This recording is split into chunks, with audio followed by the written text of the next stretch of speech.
Sinners ഈ cinema കാണാൻ പോകുന്നതിന് മുമ്പ് തന്നെ ഒരുപാട് എക്സ്പെക്റ്റേഷൻ ആണ്, ഭയങ്കര ഒരു ഓവർ എക്സ്പെക്റ്റേഷൻ ആയിരുന്നു എന്നുള്ളതാണ്. കാരണം റോട്ടൻ ടൊമാറ്റോസ് ഒരു സിനിമയ്ക്ക് 100/100 റേറ്റിംഗ് കൊടുക്കുക ഭയങ്കര റയറസ്റ്റ് ഓഫ് റയറസ്റ്റ് സംഭവമാണ്. ഈ സിനിമയ്ക്ക് അവർ 100/100 റേറ്റിംഗ് കൊടുത്തത്. പിന്നെ മൈക്കിൾ ബി ജോർഡൻ, ഹെയ്ലി സ്റ്റാൻസ്ഫീൽഡ് ഉള്ള സിനിമ, അങ്ങനെ ഒരു കിടിലൻ കാസ്റ്റിംഗ് ഉള്ള സിനിമ. അത് മാത്രമല്ല സിനിമയുടെ ഡയറക്ടർ റയൻ കൂഗ്ലറാണ്. അത് തന്നെ മതിയല്ലോ ഈ സിനിമ കാണാനായിട്ട് പോകാൻ. അങ്ങനെ ഒരു എക്സൈറ്റിംഗ് ഫാക്ടേഴ്സ് ഉള്ള സിനിമയായിരുന്നു. ഐമാക്സിലാണ് സിനിമ വന്നിട്ടുള്ളത്. ഐമാക്സിൽ കാണാൻ പറ്റുന്നവർ ഐമാക്സിൽ തന്നെ കാണുക. കാരണം അത് ഐമാക്സിൽ കാണുകയാണെങ്കിൽ കുറച്ചും കൂടെ നല്ല എക്സ്പീരിയൻസ് കിട്ടും. പക്ഷേ ഐമാക്സിലല്ല കണ്ടത്. ഇവിടെ ഐമാക്സ് ഇല്ലാത്തതുകൊണ്ട് അത് കാണാൻ പറ്റില്ല.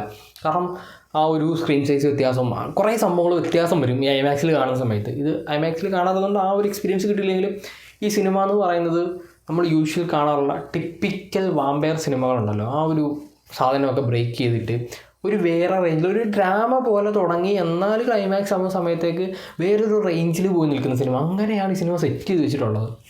ഒരു ട്വിൻസ് അവർ അവരുടെ നാട്ടിൽ വന്നിട്ട് ഒരു പബ് ഇടുന്നു. അതിൻ്റെ ഇനാഗുറേഷണൽ ഡേയിൽ അന്ന് രാത്രി നടക്കുന്ന സംഭവമാണ് ഈ സിനിമയിൽ കാണിക്കുന്നത്. ഒരൊറ്റ ഡേ ഒരു നൈറ്റിൽ നടക്കുന്ന സംഭവം, അതാണ് ഈ സിനിമ എൻ്റെ അത് കാണിച്ചു പോകുന്നത്. പിന്നെ അത് ആദ്യത്തെ ഒരു മണിക്കൂറോളം അല്ലെങ്കിൽ ഫസ്റ്റ് ഹാഫ് ഈ പറയുന്ന ഒരു ക്യാരക്ടർ ആർക്ക് ബിൽഡിങ്, വേൾഡ് ബിൽഡിങ് ഒക്കെയാണ്. കഥ പറഞ്ഞ് നമ്മളെ ഇങ്ങനെ ആ ഒരു ക്യാരക്ടറുമായിട്ടൊക്കെ ഒന്ന് ഇമോഷണലി അറ്റാച്ച്ഡ് ആക്കി കണക്റ്റഡാക്കി വെക്കുന്നതാണ് ഈ ഫസ്റ്റ് ഹാഫിൽ കാണിക്കുന്നത്. പിന്നെ ഈ സെക്കൻഡ് ഹാഫ് വരുന്ന സമയത്തേക്ക് ഈ പറയുന്ന ഈ വാമ്പയർ സിനിമകൾ കാണാറുള്ള പോലെ യൂഷ്വൽ സാധനങ്ങളുണ്ടല്ലോ, അതായത് ഈ ബ്ലഡ് ബാത്ത്, മെസ്സ്, സ്റ്റഫ്, ആ സാധനങ്ങളൊക്കെ അതൊക്കെ സെക്കൻഡ് ഹാഫിൽ കാണിച്ച് ആ ഒരു പ്രോപ്പർ എൻഡിങ്, ഒരു പ്രോപ്പർ ക്രെഡിറ്റ് സീൻ കൊടുത്ത് നിർത്തുന്ന ഒരു കിടിലൻ സിനിമ. ഈ സിനിമയുടെ ആ ഒരു വിഷ്വൽ ബ്യൂട്ടി, കുറേ സാധനങ്ങളുണ്ട്. വിഷ്വൽ ട്രീറ്റ് തരുന്ന കുറേ സാധനങ്ങൾ. ഇത് കുറച്ച് പഴയ കാലമാണ് കാണിക്കുന്നത്. ഒരു 19 അല്ലെങ്കിൽ അങ്ങനെ, അതായത് കുറേ അധികം പഴയ കാലം. അതിനിപ്പം ഏത് വർഷം എന്നൊക്കെ ചോദിച്ചു കഴിഞ്ഞാൽ അത് ബുദ്ധിമുട്ടും. നല്ല ഒരു പഴയ കാലമാണ് കാണിക്കുന്നത്. അതുകൊണ്ട് തന്നെ ആ ഒരു ടൈമിലെ ഡീറ്റെയിൽസ്, ഈ പറയുന്ന ബ്ലാക്സിനെയാണ് കൂടുതൽ കാണിക്കുന്നത്.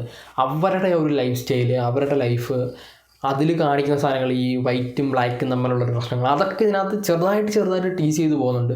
പിന്നെ ഈ പറയുന്ന വാമ്പയർ, നമ്മൾ യൂഷ്വലി കാണാറുള്ള പോലെ തന്നെ വെറുതെ ഒരു വാമ്പയർ വന്നിട്ട് മറ്റേ ചെയ്ത് കൊന്നിട്ട് പോകുന്ന പരിപാടികളൊന്നും അല്ല. ഇതിനകത്ത് യൂഷ്വലി ഈ പറയുന്ന വാമ്പയറിസം അല്ലെങ്കിൽ വാമ്പയർ സിനിമകൾക്ക് വേണ്ട കുറച്ച് ബേസിക് സാധനങ്ങളുണ്ട്.